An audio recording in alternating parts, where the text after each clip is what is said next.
our speaker, our main speaker today, David Ricks, whose idea for the seminar this was in the first instance, and who has taken me, for one, on an extraordinary journey. You know, I began, as many of you will know, with perhaps rather crude and very local and immediate anxieties around Brexit and what it meant. As we said at the beginning of term, to some extent, events on a global scale overtook those what seemed slightly parochial concerns here. And of course, the pandemic meant that concerns about what's going to happen in January, especially here in the UK, started to seem really rather insignificant. But of course, David never brought such crude and local concerns, however indulgent he was to my desire to discuss them to the table. He always brought a breadth of vision that comes not only from his very wide intellectual interest, but I think above all from the fact that he has spent his career seriously engaging in questions that are largely discussed in comparative literature today. And for that reason, David and we're very much contemporaries. I realized that David could very much have ended up, as I did, in classics, doing classical reception. But I have to say, what I have really benefited from is what comparative literature has brought to these seminars. Just one thing that I take away, I mean, I have to confess that I was stunned to discover that Hungary remained, in professional terms, in the business of in the mercantile as much as the kind of scholarly and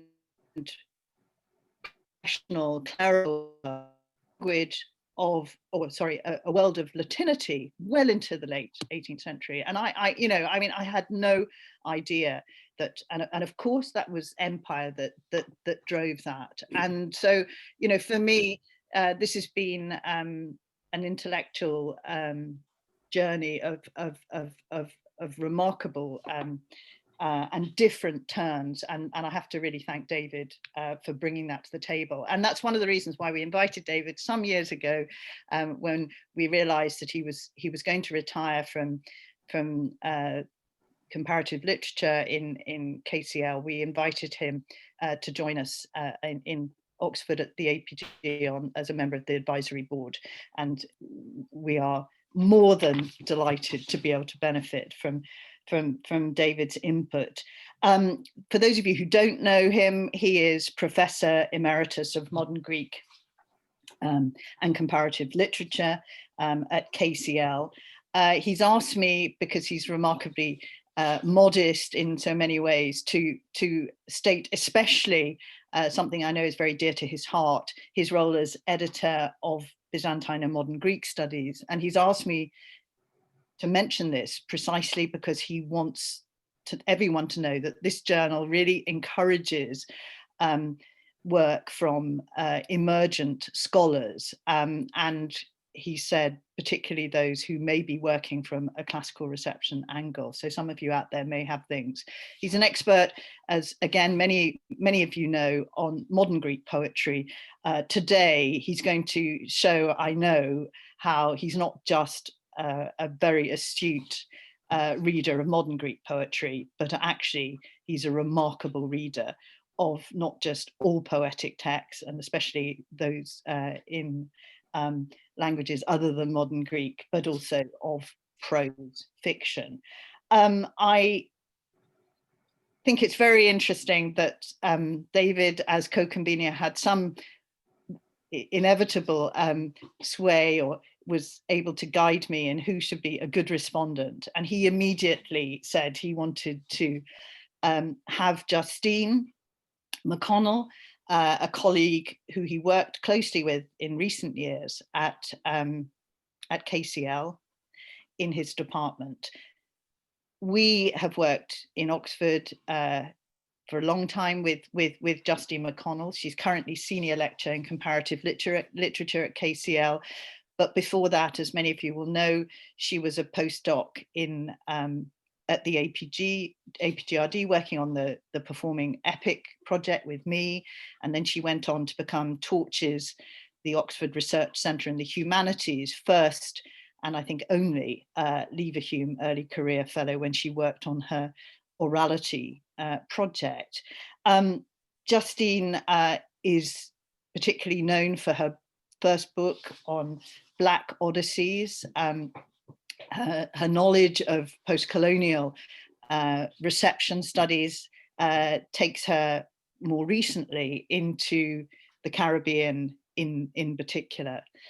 But I'm very proud to say that before that, and coming out of the Performing Epic project, I was able to persuade her to join me on a co-authored book, which appeared, I mean, you know, one might cynically say it was a victim of lockdown. I don't think many people have particularly noticed it, but I hope people read it. I feel that the strength of it come very much from Justine's input. It's called Performing Epic and Telling Tales 2020, and is very much the thinking,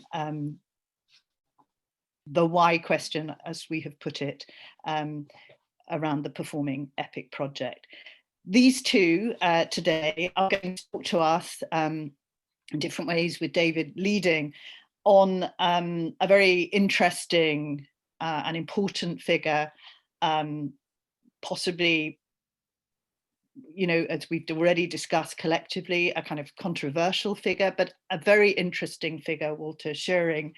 And David is going to begin by thinking much more broadly around the question of Christendom and anti-Hellenism, especially in Shewring's work.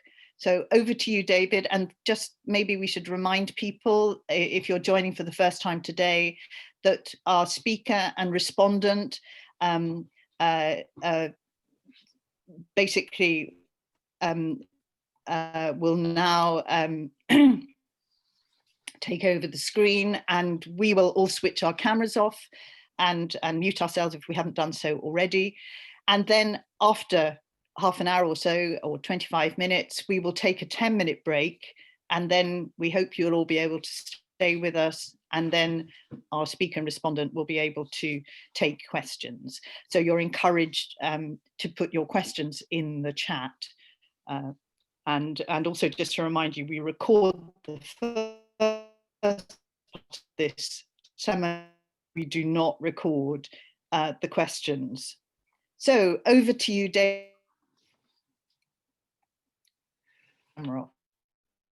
I can be heard, I trust. I'll get going right away. So today's talk is Christendom and Anti-Hellenism, Walter Shewring's Sallies. Walter Shewring's stance on the matter of classical literature and the mind of Europe, as we've been calling it with suitable reservations through the term, his stance was avowedly eccentric and even countercultural, yet it brings us to the heart of some of the debates we've been exploring this term, like the rival claims of Greece and Rome, the place of modern languages and especially Italian, the role of pedagogy in how reception comes about, and of course the big question of the quarrel of the ancients and the moderns in its various permutations. At the same time, despite, I think, an important contribution to these debates, Shewring's presence has been an occluded one. He's best known, after all, for his prose translation of the Odyssey, which appeared in 1980 to a very warm welcome since reaffirmed from Oliver Taplin. But as we all know, the translator's invisibility is notorious, and few readers, especially students who tend to identify a translation by the colour of its cover, few readers can have devoted any particular attention to this translator or to his very interesting discussion of Homeric translation at the back of that little OUP paperback. Again, everyone knows the Perpetua font created by Eric Gill, fewer that it was created for the printing of an edition Shewring made of the Passion of St. Perpetua and Felicity, in which he was encouraged by the Corpus Professor of Latin, A.C. Clarke. Well, for today's talk, I'm a bit off home turf, and I'm aware that there are some members of this audience who certainly know more than I do, and a number who probably do. And then you've also got this very uneasy feeling in any topic of this kind that Chris Stray knows much more and has probably written about it somewhere in a drawer or whatever. So I want to give a little plug to an upcoming talk at some point in this coming year by Chris Stray for our APGRD series.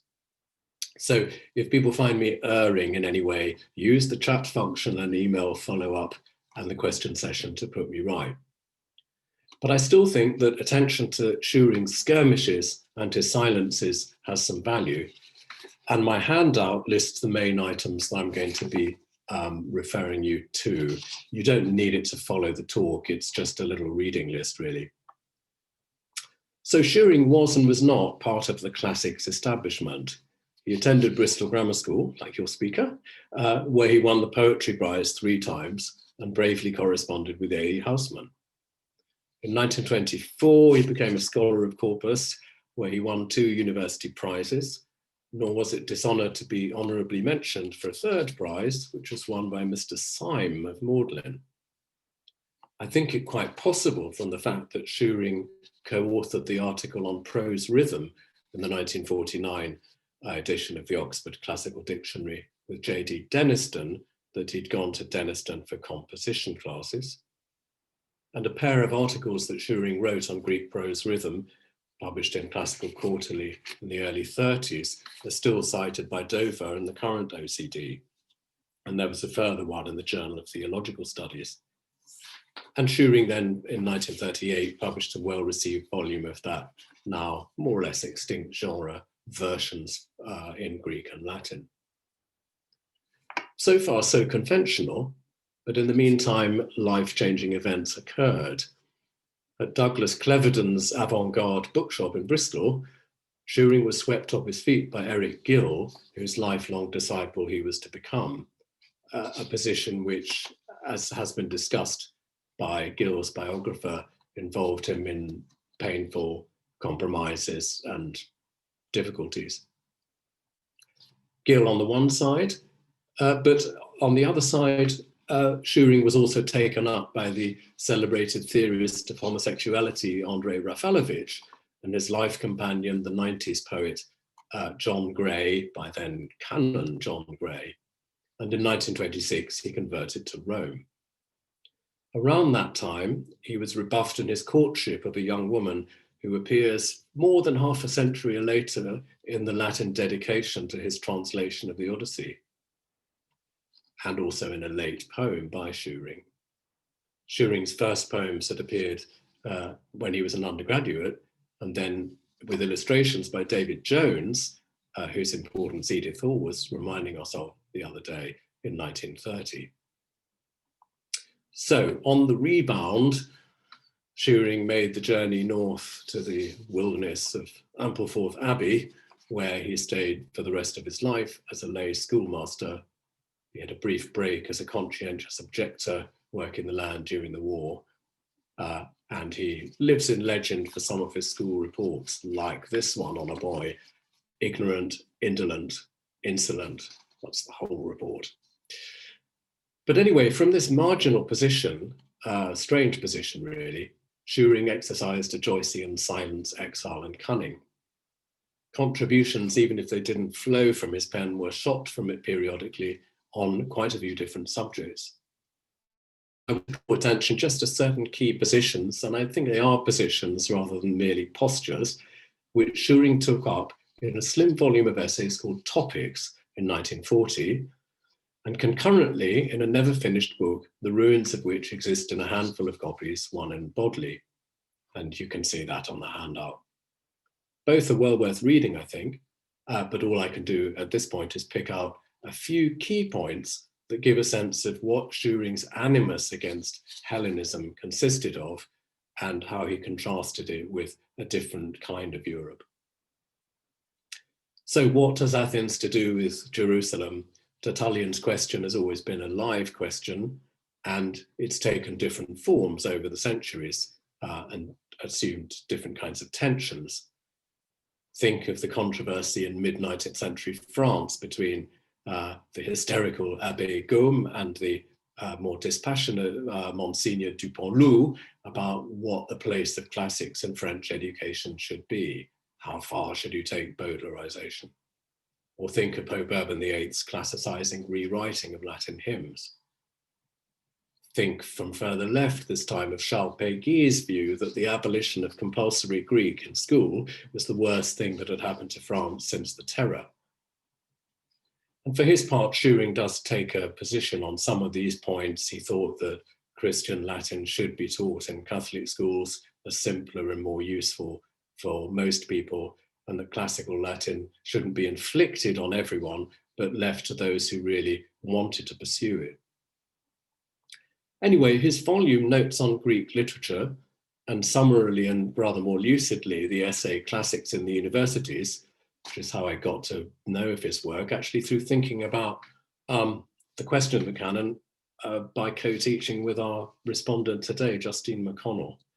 His volume and the essay Classics in the Universities dwell on a controversy which has now been much studied. And he sets out a number of particular positions here. Overwhelmingly, it's against what he sees as the complacent Hellenism of Oxford.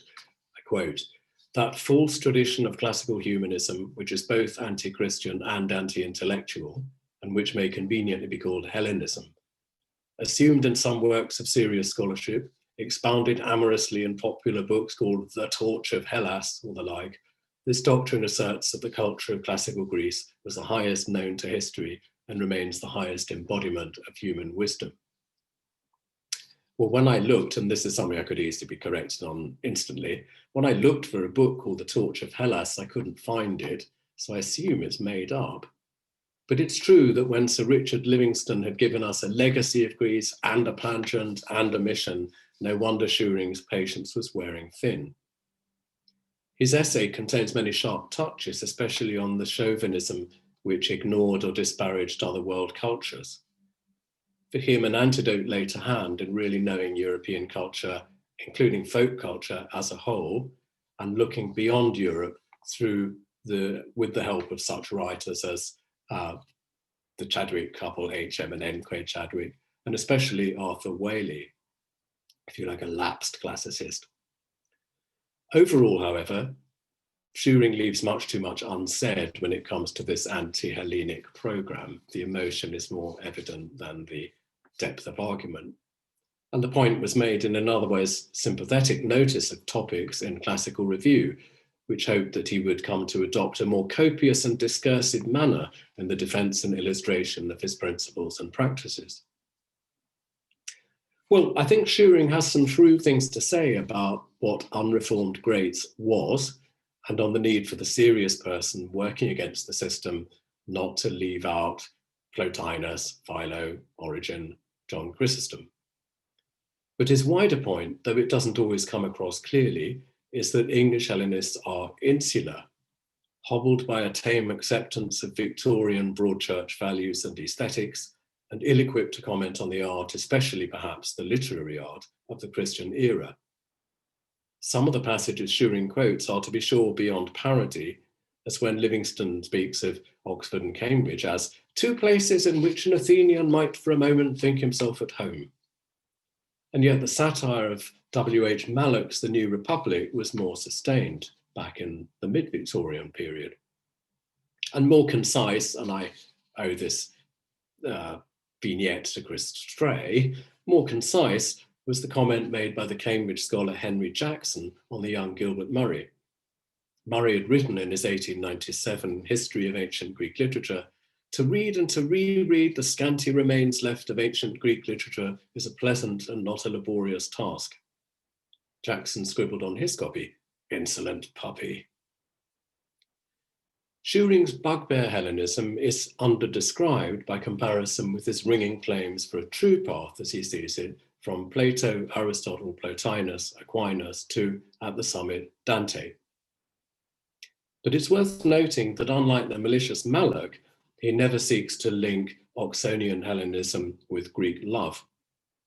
Shewring's fundamental objection is that in what he calls Hellenist propaganda, The 19th century romantics are gratuitously taken as representing us, or modern man. And Shewring, though an admirer of the English romantics, means the English romantics at their dismal worst, not Leopardi. It would be interesting to speculate what he would have made of a worthier adversary in our day, the neo-Hellenist Guy Saunier, who has devoted a lifetime to the study of Greek folk lament as a denial and ever-intensifying denial of Christian doctrine, and in that respect most fittingly Hellenic, what Saunier calls Hellenoplepes. By contrast, Shewring's an advocate for the continuity of Latin against all this Hellenism. In the Oxford Book of Latin Verse, H.W. Garrett had written, "After Claudian, we passed into the final darkness." And Shewring, along with a number of other people, of course, important people by the 1930s, doesn't agree at all. And he writes a good essay on Latin hymns with a mention of Lionel Johnson to show that Latin hymns could still be written in the present day. And he practiced what he preached in some admirable translations he wrote for the Westminster Hymnal. And yet he has a large blind spot over later Greek, and you'd expect me not to let that pass without comment. Here, Shewring seems to be a captive of his own metaphors. I quote, "While Latin lived, its youth was renewed like the eagle's, Greek survives with the shrunken immortality of Tithonus." And then he quotes in a feline way from the Homeric hymns. It's an unscrupulous antithesis pitting the Psalms against the Homeric hymns. And Shewring concedes on a later page that he is little used to the reading of accentual Greek. For someone committing to broadening outlooks and widening a sense of what Europe should be, that it's not Oxbridge plus Athens and Rome, or even just Athens, for someone who wanted to go against that, it's a pity that Shewring writes, "Of modern Greek I know nothing, but its scholars seem unwilling to claim for it any literature of the first rank." Like Cyril Mango in his Oxford Inaugural in 1974. Yet in the versification of Solomos, Cavafy and Sigilianos, Shewring would have found beauties and subtleties to set beside the examples he takes from Greek, Latin, English, Italian, and following pound here, Romance examples. This part of the incomplete book Shewring wrote, I think, could have been salvaged as a very interesting essay on verse technique and on Greek poetic language. And it includes as a bonus a version in the manner of Hopkins of Simonides fragment 543. For Shewring, Hopkins is one of few Hellenists who aren't unfitted for reading English poetry. Shewring's attention is mostly to craftsmanship. And here I think come the most interesting parts of notes on Greek literature, loosely concatenated though they are, and often disconnected from the overall anti-Hellenism thesis. Examples come thick and fast, and sometimes it's as if he's comparing vintages or looking at organ registrations, another obsession of his. Yet he's always worth attending to, and one passage on rhyme which he tosses out is particularly fertile. I'll quote just the first sentence to let you roll it around on the palette. "The one great advantage which rhyme has given to the poets of modern Europe is an increased sensibility to sound, which has influenced unrhymed verse as well as rhyme." And he goes on to discuss some Miltonic examples, which in his view excel the Greeks. Well, the bound copy of Notes on Greek Literature leaves intact the words "to be concluded" at the end of the 6th and final article. It never was. In 1959, Shewring was to write, "At a time when," and he then refers to classics in the universities, that essay. "At a time when that essay appeared, I had begun a long book against Hellenism, which was to have dealt in turn with literature, the visual arts, music, and philosophy. It had not gone far when the war interrupted it, and for various reasons I did not resume it afterwards. I should like to think that Hellenist rhetoric means less and less to a newer generation, and that detailed argument against the pronouncements of a Lowes Dickinson or a Gilbert Murray has become an anachronism now." Well, of course, by 1959, classics had changed or started to change, though I doubt if Shewring ever took a friendlier view of Bauer than of Livingstone. And a Greece and Rome reviewer contrasted Shewring's wrangling with the fair and balanced latest book of the now aged Livingstone.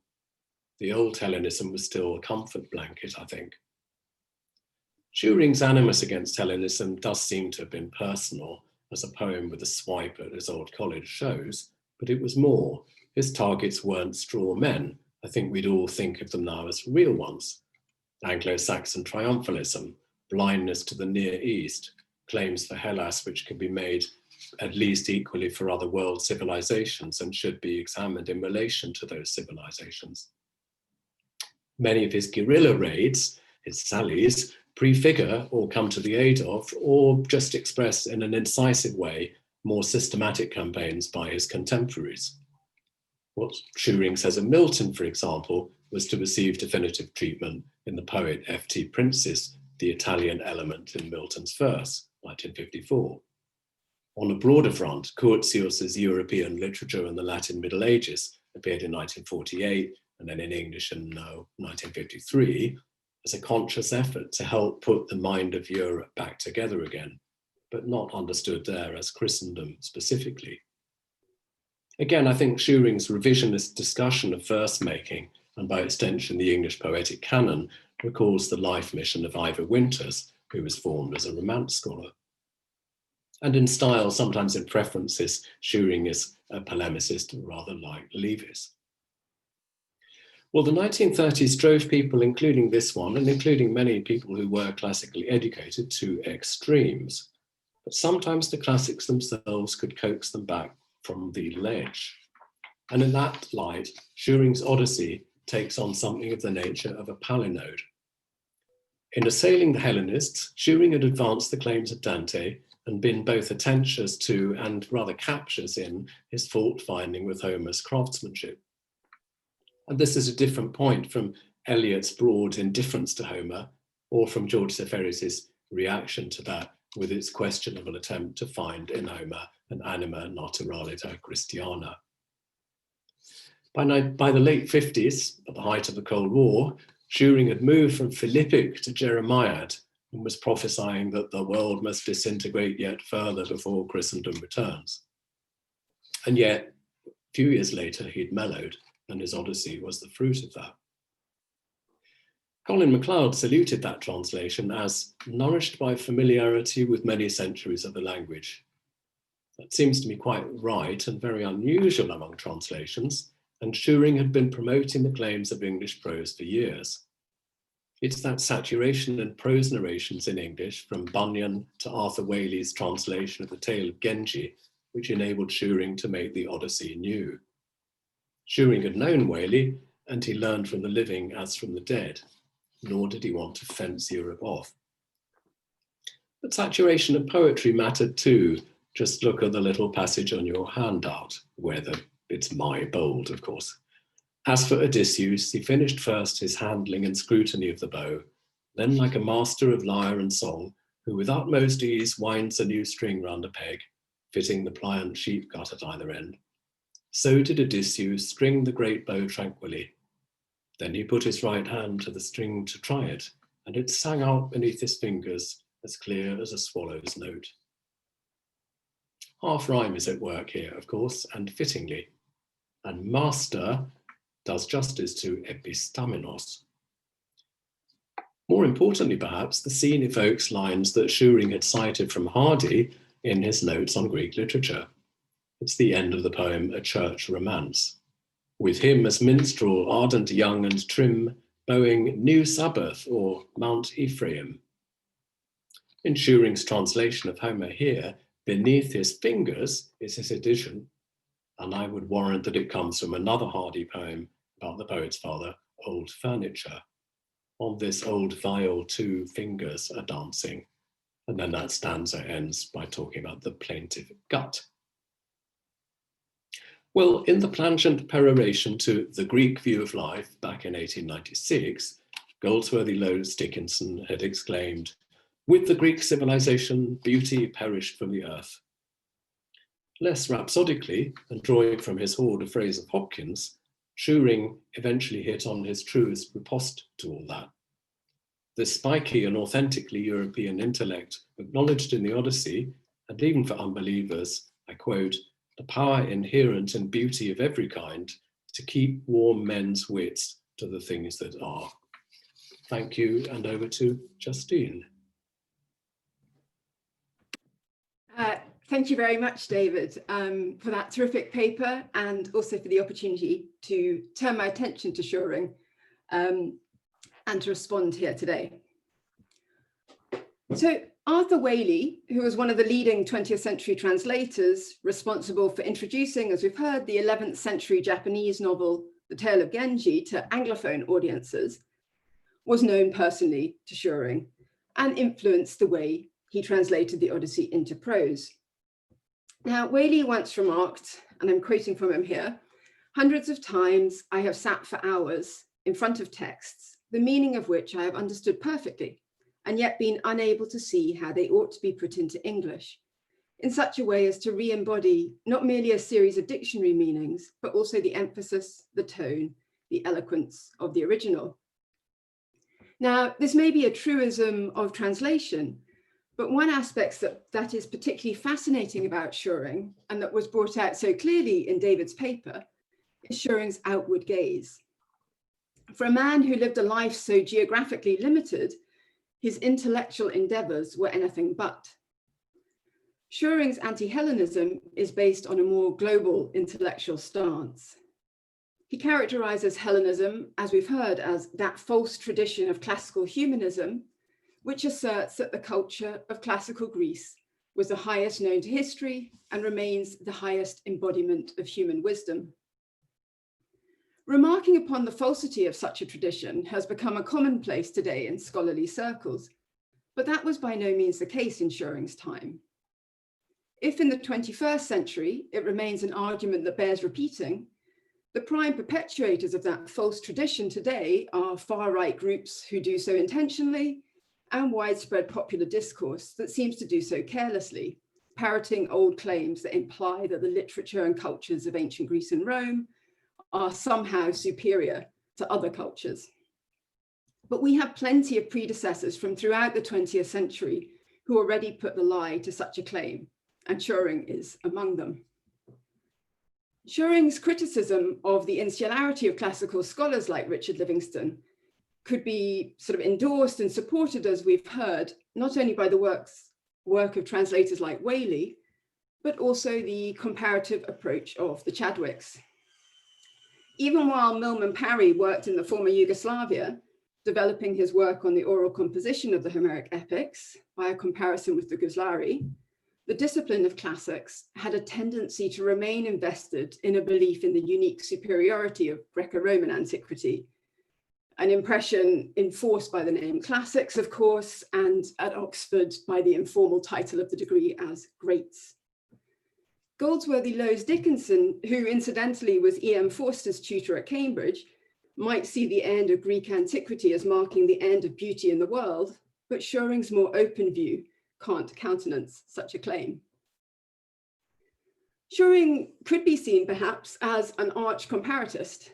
Despite his classical training, he doesn't hesitate to place Dante far above Homer in the hierarchy of great literature. This Shewring's pronouncement that we've heard, Dante is the greatest poet of Europe, why not revive Italian studies, he said, might sound relatively uncontroversial given the canonicity of the Italian poet. But so often his engagement with Greco-Roman models ranks him just behind Homer and Virgil, as those who are seen to adapt work so often are, as theorists like Linda Hutcheon have argued and explained. But a comparative approach gives us something different.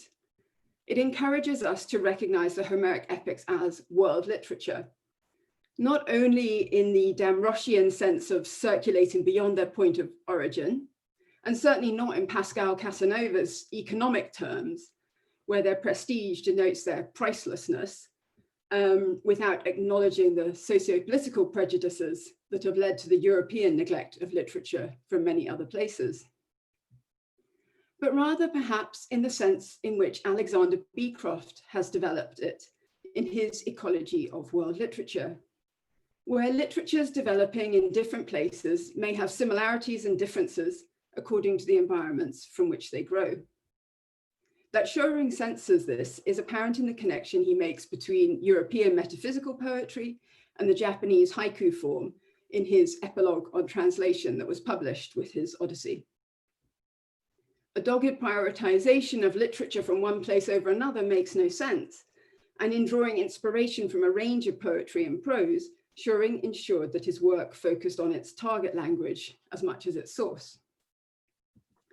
This, of course, has consequences beyond the realm of scholarly discussions of translation, and no doubt gained impetus from the 20th century context in which Shewring is translating. As David mentioned of Ernst Curtius, and to quote actually from our respondent from last week, Colin Burrow, who wrote an introduction to Curtius's European literature and the Latin Middle Ages, its principal aim was to insist that the geographical center of the Western literary tradition lay west of the Rhine, and that European cultural unity was a possibility, even if it lay in the past. Shewring's perspective is even more far-reaching, but likewise prioritizes connections and unity in a way that the Second World War and its aftermath must have made especially urgent. As Johnny Pitts, author of the 2019 book Afropean, remarked, Brexit and the rise of right-wing nationalism made his work on Afropean all the more urgent. Likewise, the tragic nationalism of the mid-20th century likely sharpened Shewring's sense of the need for a global, connected outlook. When Whaley spoke of wanting to re-embody the emphasis, the tone, the eloquence of the original, he's noting the changes that have to happen to do this effectively. I'm reminded of the Barbadian poet and scholar Kamal Brathwaite, who memorably declared that the hurricane does not roar in pentameter. To render Homer or any other author into a Caribbean form, the pentameter, which doesn't have the elasticity for what Brathwaite terms nation language, won't work.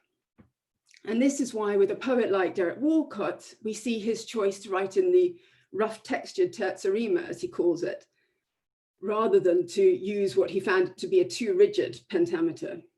Shewring too explained his equivalent alteration in a sense from verse to prose, but a prose that has a poetic sensibility. So Shewring tells us, again, it's in that epilogue, I now pass on to defend my own translation. It is made in prose because such verse as I can command is quite inappropriate for a heroic narrative. Whaley's translation of the Tale of Genji, and maybe even Joyce's Ulysses, had already shown Shewring the capacity of prose for heroic narrative. And just as those two modernists had made ancient works new for their 1920s audience, so, as David argued, did Shewring for his contemporary audience. When Colin MacLeod observed that familiarity with many centuries of the language and of translations of Homer allows Shewring to write a fitting translation, he added that Shewring avoids any jarringly contemporary notes. One's tempted to recall, I think, Sainte-Beuve's declaration that a classic should be new without neologism. So I'd like to end by thanking David again.